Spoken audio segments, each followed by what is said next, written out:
우리 주 예수 그리스도의 아버지 하나님을 찬송하리로다. 그의 많으신 궁율대로 예수 그리스도를 죽은 자 가운데서 부활하게 하심으로 말미암아 우리를 거듭나게 하사 산 소망이 있게 하시며 썩지 않고 더럽지 않고 쇠하지 아니하는 유업을 잊게 하시나니 곧 너희를 위하여 하늘에 간직하신 것이라. 너희는 말세에 나타내기로 예비하신 구원을 얻기 위하여 믿음으로 말미암아 하나님의 능력으로 보호하심을 받았느니라. 그러므로 너희가 이제 여러 가지 시험으로 말미암아 잠깐 근심하게 되지 않을 수 없으나 오히려 크게 기뻐하는도다. 너희 믿음의 확실함은 불로 연단하여도 없어질 금보다 더 귀하여 예수 그리스도께서 나타나실 때에 칭찬과 영광과 존귀를 얻게 할 것이니라. 예수를 너희가 보지 못하였으나 사랑하는도다.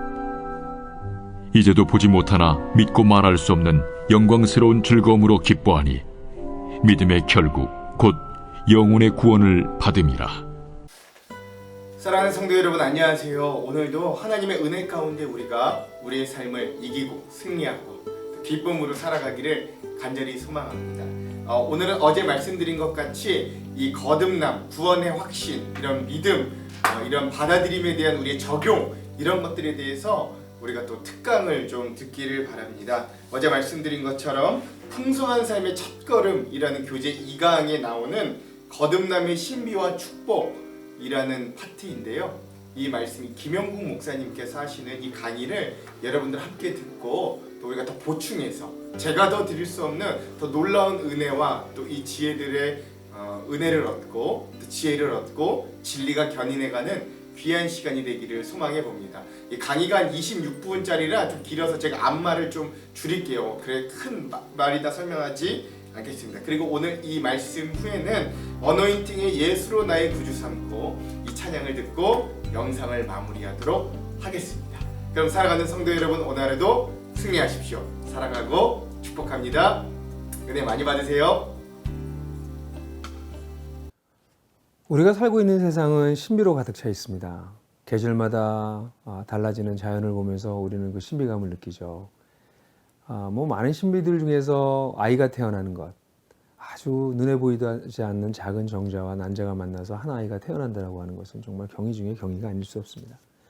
이렇게 육체적으로 생명이 태어나는 것도 참 놀랍지만 좀 신비한 일이지만 아마 더욱더 신비한 것은 영적으로 새롭게 태어나는 것이 그 신비 중에 신비가 아닐까 그런 생각을 해요. 성경은 우리가 하나님을 만나서 새로운 생명을 갖게 되는 것을 거듭난다라고 표현하고 있습니다. 예수님은 유대인 지도자였던 니고데모에게 요한복음 3장 3절에서 거듭나지 아니하면 하나님 나라를 볼 수 없다 그렇게 말씀하셨고요. 또 베드로 사도도 베드로전서 1장 3절에서 우리가 거듭나서 산 소망을 갖게 되었다 이런 말을 하고 있습니다. 이 신비한 거듭남, 이 거듭남이 과연 뭘까요? 근데 사실 이 거듭난다는 단어는 우리가 가끔 신문에서도 보지 않습니까? 원래는 이게 기독교적 뿌리를 가지고 있었는데 그 의미가 좀 다른 것으로 많이 사용되어져요. 새로운 사람이 되었다. 새로운 사람으로 거듭났다. 정치인으로 거듭났다. 건전한 시민으로 거듭났다. 이렇게 새로운 마음을 품었다. 새로운 각오를 했다. 이런 것들을 거듭났다고 생각하는 사람들이 있습니다. 또는 어떤 편에서 한쪽에서는 특별하고 신비한 체험을 해서 거듭난다고 생각하는 사람들도 있어요. 왜냐하면 간증하는 분들 가운데서 너무 신비한 얘기를 많이 해서 그런 게 있을 때 거듭난다라고 생각하는 사람들이 있기도 하고요. 또 어떤 사람들은 세례식에 참여하면 거듭나는 거 아니냐, 그런 걸 상징적으로 얘기하는 거 아니냐 이렇게 얘기를 합니다. 그러니까 마음을 새롭게 한다거나 또는 무슨 신비한 체험을 한다거나 세례식을 참여한다거나 그럼 그런 게 거듭나는 게 아니냐 이렇게 얘기합니다.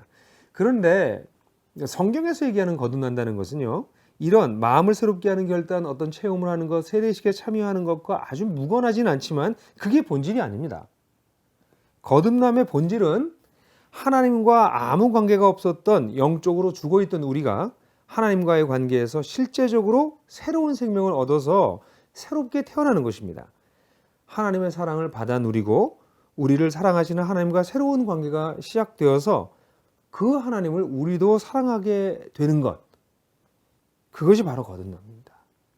사실 유한한 인간이 무한한 하나님을 사랑한다는 것, 또 죄가 많고 결코 순수하지 않은 우리가 아주 거룩하신 하나님과 관계를 맺는다라고 하는 것은 불가능한 일이고 이것이 사실이라면 그건 정말 최고의 신비 중에 신비라고 말할 수 있겠죠.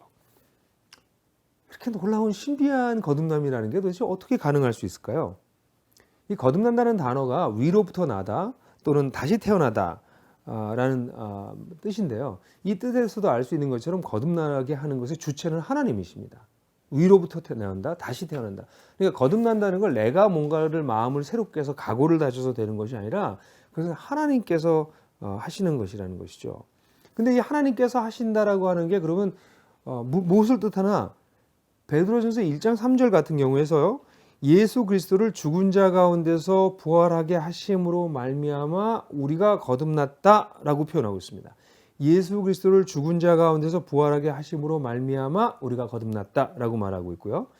좀 베드로전서 1장 뒷부분에 가면 1장 24절에서는 항상 있는 하나님의 말씀으로 된 거다라고 말하고 있어요. 다시 말해서 반복해서 얘기하지만 거듭남이란 우리가 어떤 결단을 하거나 어떤 체험을 해서 되어지는 것이 아니라 하나님께서 우리를 행하신 놀라운 구원의 역사, 곧 예수 그리스도의 죽으심과 부활로 말미암아 이 놀라운 소식을 전하는 그 말씀으로 말미암아 거듭나게 되었다는 것입니다.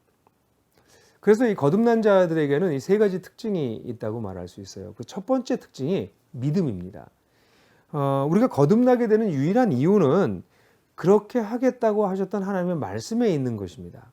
위로부터 나는 것, 다시 태어나는 것의 주체가 하나님이기 때문에 그래요. 거듭남의 유일한 이유는 하나님께서 자신의 아들을 희생시키셔서 우리 죄를 위해서 대신 지게 하시고 하나님과 우리 사이에 가로막혀 있었던 이 죄와 심판의 문제를 해결하셔서 우리가 예수님을 진심으로 믿고 의지하면 우리를 구원하시겠다. 그렇게 하나님께서 약속하셨기 때문에 우리가 거듭날 수 있는 것입니다. 그러니까 거듭난 자에게 제일 중요한 것은 바로 이 믿음의 내용이라고 말할 수 있어요. 이걸 간략하게 다시 한번 설명한다면 이렇게 설명할 수 있겠죠. 한 네 가지 정도 중요한 걸 믿어야 됩니다. 이것을 정말 믿게 되려면 네 가지 중요한 사실이 있어요. 하나는 하나님에 대한 것인데 하나님이 우주와 인생을 지으신 주인이시다라는 것입니다. 두 번째는 죄에 관련된 것인데 이 하나님을 무시하고 스스로 자기가 주인이 되어서 살아가고 있는 것, 내가 주인이다, 하나님 없다라고 얘기하는 것, 그래서 하나님의 심판을 피할 수 없는 것, 이것이 죄다라는 것이죠. 세 번째는 우리가 받아야 될 이 심판을 하나님께서 그 예수님을 대신 받게 하심으로 말미암아 우리가 하나님 앞에 다시 설 수 있는 길을 열어주셨다. 네 번째는 우리가 이 예수 그리스도를 마음에 정말 주인으로 받아들이게 되면 우리가 하나님과의 관계가 회복될 수 있다는 것입니다. 그래서 예수님께서 죽으셨다는 것이죠. 그래서 예수님이 죽으시고 부활하신 그것으로 말미암아 우리가 거듭났다고 하는 이야기는 그 예수님 때문에, 예수님 덕에 우리가 하나님 앞에 죽어있던 우리가 다시 설 수 있게 됐다는 것이죠. 참 이건 중요한 내용입니다. 다시 한번 반복해 보자면 하나님이 우리 인생뿐 아니라 우주의 주인이십니다. 근데 이 하나님을 무시하고 살아가는 삶이 하나님을 얼마나 모욕하는 것이고 또 그로 말미암아 우리의 인생이 얼마나 망가지고 엉망이 되겠어요. 허망해지고. 이런 것이 너무 심각하구나라는 것을 직면하게 될 때 우리는 죄의 심각성을 깨닫게 되고 그리고 그제서야 이렇게 심각하구나. 그래서 예수께서 돌아가시기까지 하셨구나라는 것을 알게 되고 이 문제를 나의 죄의 문제를 하나님 없이 살아가면서 허망해지고 망가지는 이 죄의 문제를 해결할 수 있는 길이 딴 데 없구나. 예수님이 나를 위해서 돌아가신 것을 통해서만 하나님께 돌아갈 수 있구나라는 것을 발견하고 그 예수님을 의지해서 예수님을 마음의 주인으로 모셔드려서 하나님과의 관계가 회복되어져 가는 것. 이게 바로 복음이 아닙니까? 여러분, 거듭나는 사람들의 이 가장 중요한 첫 번째 거듭남의 근거는 우리 자신에게 있는 것이 아닙니다. 우리는 자격도 없고 무능력합니다. 이 문제에 있어서. 근데 이 일을 위해서 하나님께서 예수님을 보내셔서 죽게 하셔서 우리의 죄를 대신 지시고 부활하심으로 우리를 하나님 앞에서 살 수 있게 하시는 그런 길을 열어주셨다는 것을 내가 믿는 것, 그 믿음. 그러니까 내가 믿는 것보다는 믿음의 내용이 더 중요한 것이겠죠. 그게 첫 번째 특징입니다. 이런 특징을 가진 사람들은 삶의 변화, 두 번째 특징이 반드시 나타납니다. 우리가 정말 하나님 앞에서 내가 주인이 되어 살았다라고 하는 것을 회개하고 이 성경을 통해서 하나님을 주인으로 모셔가고 살아가는 삶을 이제 배워나가고 새롭게 배워나가고 이것을 도우시는 성령님을 따라서 살아가기 시작하면 우리 속에 반듯한 변화가 일어납니다. 물론 하나님 없는 세계관에서 또 하나님 없는 가치관에서 하나님 중심의 세계관과 가치관으로 바뀌어져 나가는 것은 시작점은 있지만 그게 한순간에 되어지는 일은 아닙니다. 이건 분명한 전환점이 있는 일이라고 볼 수 있는데 이것은 마치 코페르니쿠스의 혁명과 같아요. 여러분 코페르니쿠스 혁명 아시죠? 옛날엔 천동설이라고 생각했습니다. 지구가 중심에 있고 모든 별이 지구를 중심으로 돈다고 생각하는 거죠. 내가 우주의 중심에 있고 세상 모두가 나를 중심으로 돌아야 된다고 생각하는 것이 천동설적인 생각입니다. 근데 지동설로 바뀌잖아요. 지동설로 바뀌는 거는 지구가 우주의 중심이 아니라 태양이 중심이고 우리는 태양을 중심으로 돈다라고 하는 것이잖아요. 이런 코페르니쿠스적인 혁명이 우리에게 일어나는 것이죠. 내가 중심이 돼서 살았는데 아니구나. 하나님 중심의 삶이 되는구나 라고 바뀌는 것. 이런 방향의 전환점이 생긴 사람의 삶이 변하지 않는 것은 그것은 거짓입니다. 급격한 변화가 일어나지 않는다 할지라도 점진적인 변화가 일어나는 것이죠. 이런 변화들 중에서 아주 놀라운 변화가 하나가 뭐냐면 지금까지는 나만 중심이어서 나 혼자 사는 거라고 생각했거든요. 근데 내가 예수님을 믿고 하나님 품에 딱 안기니까 그 품에 안긴 사람이 나만이 아니에요. 하나님을 아버지라고 부르는 사람이 나만이 아니라 수많은 사람이 있다는 것을 발견하게 되는 것이죠. 그래서 첫 번째 이 거듭난 사람의 특징이 믿음의 내용이 특징이 있고 두 번째가 삶의 변화라면 세 번째는 공동체에 속하게 됩니다. 하나님은 우리를 구원하실 때 한 사람 한 사람 구원하시지만 한 사람 한 사람 구원하셔서 그의 공동체, 하나님의 가족 또는 그리스도의 몸, 성령의 전이라고 불리우는 그분의 몸에 우리가 속하게 하십니다. 그러니까 거듭난 그리스도인들에게 하나님께서 너희가 서로 사랑해라, 내 이웃을 사랑해라 이렇게 말씀하실 때 그 얘기는 모호한 사람들을 사랑하라는 것이 아닙니다. 네가 속해 있는 공동체, 실제 공동체 속에 있는 사람들을 너의 이웃으로 여겨서 사랑하고 그들을 위해서 내가 너를 위해서 생명을 바친 것처럼 너도 생명을 바쳐라 그렇게 얘기하는 것이죠. 그러니까 내가 거듭났는가를 보려면 이 세 가지 영역을 보시면 됩니다. 나는 믿음의 내용을 확실히 붙들고 있는가. 둘째, 삶의 변화가 시작되었는가. 완전하진 않아도 시작되었는가. 셋째, 나는 하나님을 아버지라고 부르는 사람들의 공동체에 속하게 되었는가. 이 세 가지가 있으면 그 사람은 건강하게 회심했다고 말할 수 있죠. 자, 그러면 이게 회심한 자의 특징인데 그럼 회심하기 위해서 우리가 뭘 해야 될까요? 앞에서도 말씀드렸지만 회심은 위로부터 태어난다 또는 다시 태어난다의 뜻으로 내가 할 수 있는 게 별로 사실은 없어요. 그럼 가만히 있으면 내가 회심하는 것일까요? 회심하기 위해서 우리는 뭘 해야 될까요? 회심하기 위해서 우리가 할 수 있는 것은 믿는 것입니다. 무엇을요? 하나님께서 우리를 위해서 하신 일을 믿는 것이에요. 근데 사실 어떤 사람에게는 이 하나님을 믿겠습니다. 이런 하나님을 믿겠습니다라고 하는 결단이 한순간에 일어나기도 하지만 어떤 사람들에게는 이 결단하는 과정이 그렇게 짧지 않은 경우들도 있어요. 이런 과정이 있을 경우에 그럼 어떻게 될까요? 어떤 사람은 정말 순간적으로 결단하는 분들도 있는데 그렇지 않고 그 결단이 어떤 과정을 통해서 이루어질 때 시간이 좀 걸릴 때 우리는 어떻게 될까요? 믿음이 생기기 위해서 기다려야 될까요? 아닙니다. 믿음은요, 하나님이 우리를 조작해서 우리의 마음을 주시는 것이 아니라 하나님에 대한 우리의 반응이에요. 믿음은 수동적으로 하나님께서 주시는 것이 아니라 우리에게 주셔서 생기는 것이 아니라 하나님을 향한 우리의 진실한 반응입니다. 그러므로 우리는 우리의 영적인 상태를 직면하고 그 심각성을 절감하고 하나님께서 나를 위해서 행하신 일을 좀 더 온전히 이해하기 위해서 말씀을 묵상하고 또 성경을 읽고 예배에 참여하고 이런 시간들이 필요해요. 일정 기간이 좀을 통해서 나의 이 거듭남의 문제를 놓고 씨름하며 하나님 앞에서 진심으로 이것을 내가 전 인격적으로 수용하기 위해서 시간을 쓰는 것 정말 필요하다고 저는 생각을 해요. 어떤 순간적으로 거듭나는 경험이 아니라면 말입니다. 이렇게 어떤 과정을 통해서 하나님을 받아들이게 될 때 어떤 사람들에게는 아주 놀라운 체험이 있기도 해요. 신비한 체험이 있기도 하지만 어떤 사람들은 그런 게 또 없는 사람도 있어요. 기독교의 아주 위대한 지도자들 가운데 또 위대한 저술가들 가운데 그들의 그 회심했던 순간을 그들이 떠올릴 때 이야기하는 것은 단순히 뭐 이런 표현들이 있습니다. 나는 그날 밤 무릎 꿇고 예수 그리스도께 내 마음의 주인이 되시어 달라고 고백했다.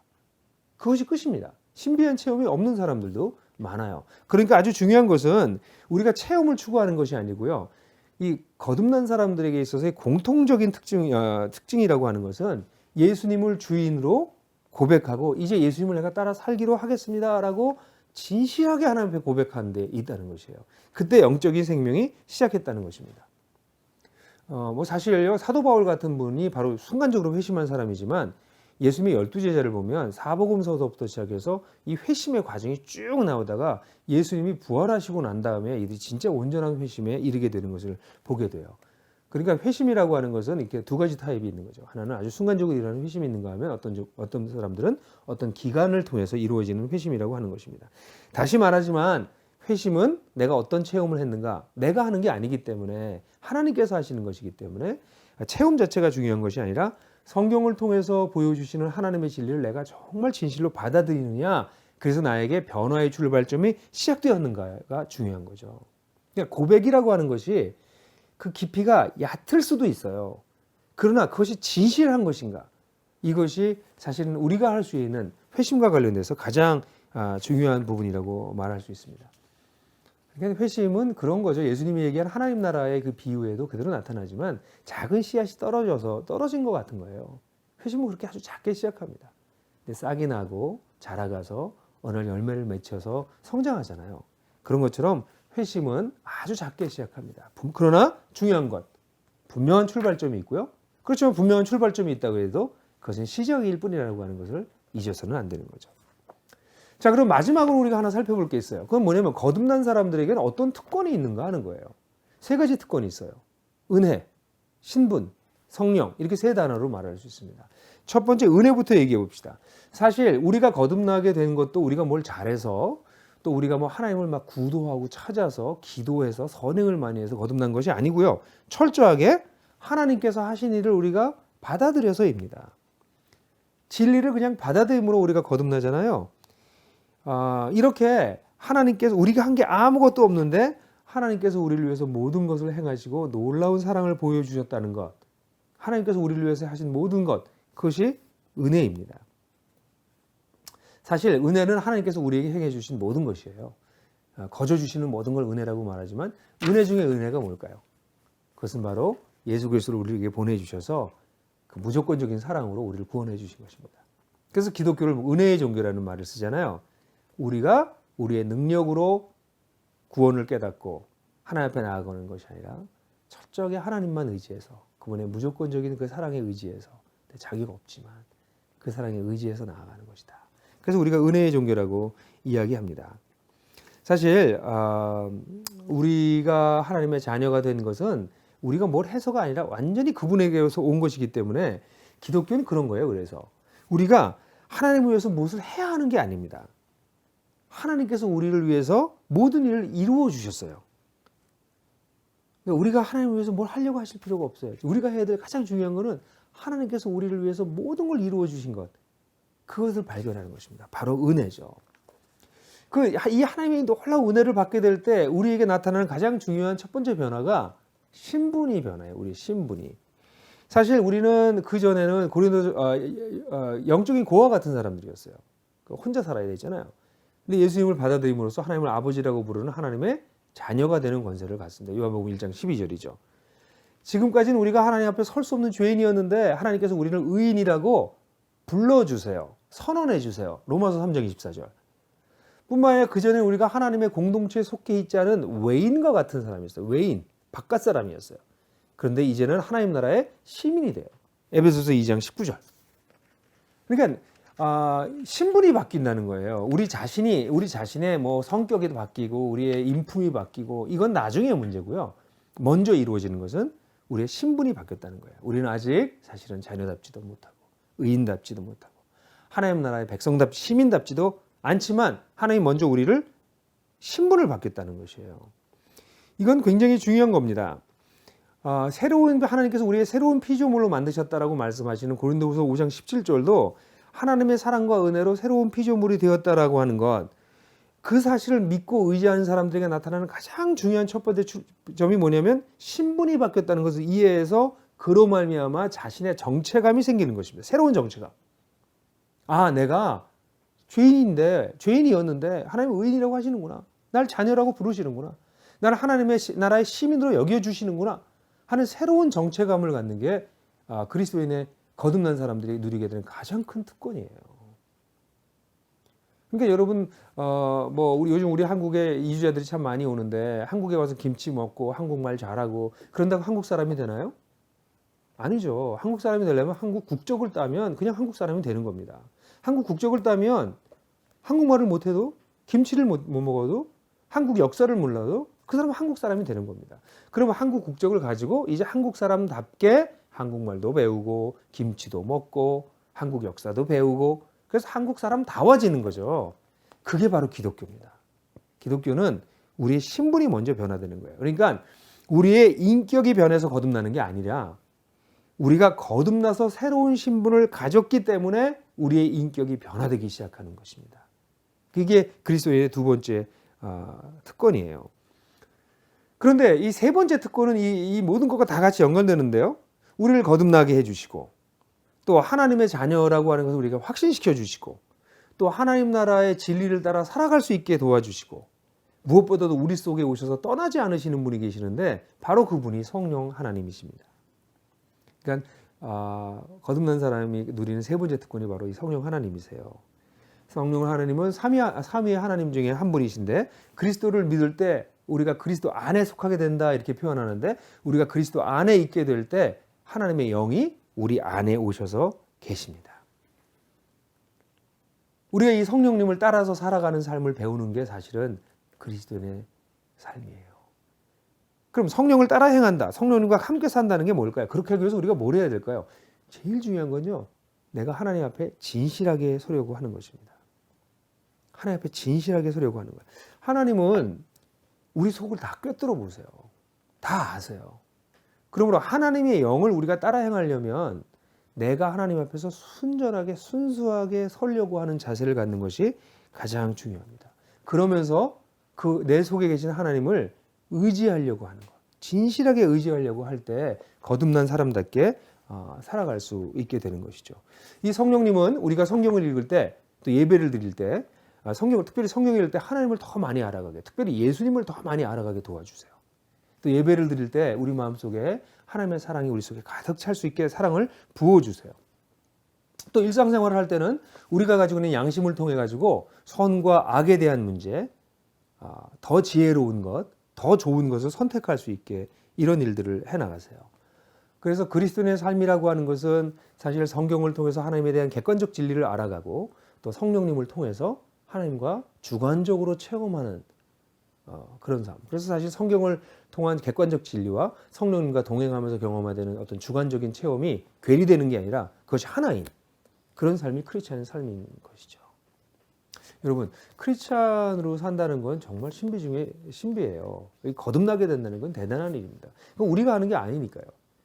그래서 우리가 뭘 어떻게 해야 될지 잘 몰라요. 근데 내가 거듭난지는 알 수 있습니다. 세 가지 특징이 있으면 난 거듭난 사람입니다. 뭐였죠?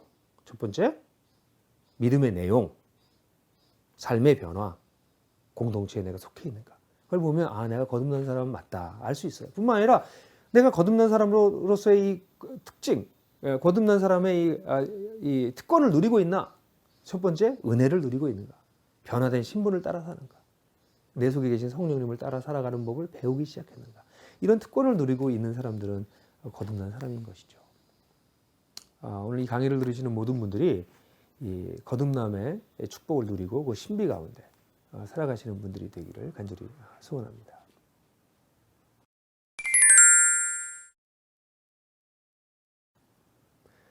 이 두 번째 강의와 연관된 하나님 나라에 대한 이야기를 한번 해보죠. 하나님 나라라고 하는 거가 복음일까요? 심판일까요? 이 하나님 나라의 중심 사상은 이런 거죠. 하나님이 다스리신다는 것이에요. 하나님 다스리시니까 참 좋으니까 복음이다 이렇게 생각할 수 있지만 사랑과 정의가 충만하신 하나님께서 세상을 다루시면 참 기쁜 일이긴 하나 문제는 우리 모두가 하나님을 부인하는 세상 속에 살고 있다는 것입니다.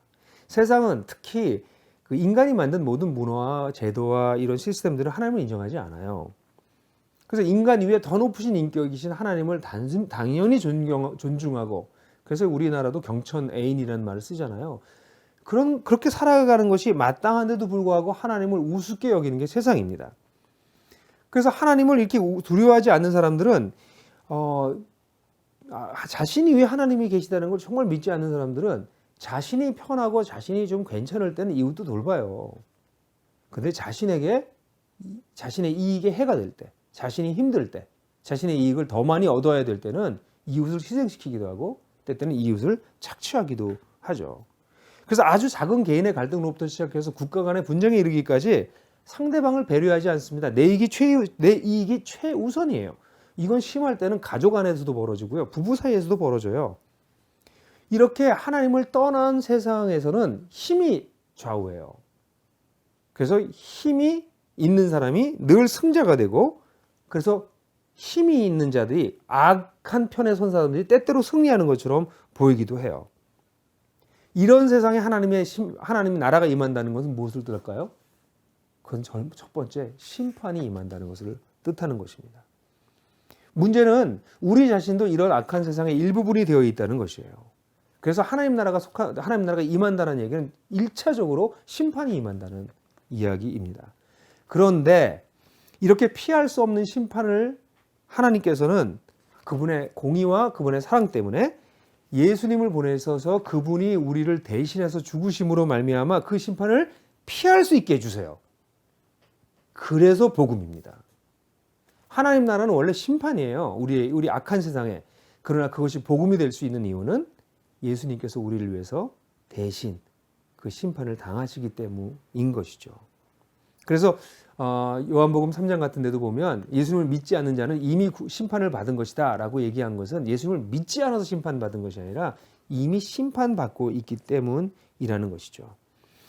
그러니까 우리는 모두 다 성경 얘기는 이러고요. 이미 심판을 받고 있고 현재적 심판이 가득한 세상으로부터 하나님께서 우리를 건져내셨다는 것입니다. 이것을 잘 표현한 게 골로새 1장 13절인데 그 내용은 이런 것이죠. 아버지께서 우리를 악의 권세에서 그의 사랑하는 아들의 나라로 옮기셨느냐. 그래서 하나님 나라를 받아들이는 사람들은 이 심판으로부터 그 나라에 속하게 된다는 것을 뜻하는 것이죠. 거듭난다는 것을 하나님 나라의 관점으로 얘기한다면 바로 이 세상으로부터 하나님께서 우리를 꺼내셔서 그 나라에 속하게 하신다는 것. 옛날엔 세상의 시민이지만 이제는 그 나라의 시민이 된다는 것. 옛날에는 세상에서 고아처럼 살았지만 이제는 하나님 나라의 아버지의 자녀처럼 산다는 것. 이게 하나님 나라의 복음인 것이죠.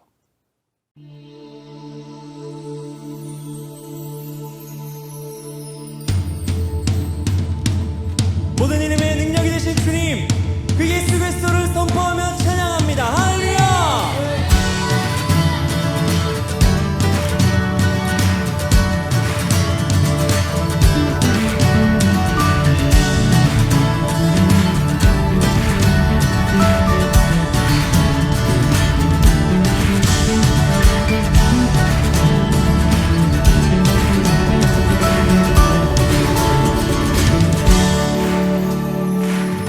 예수로 나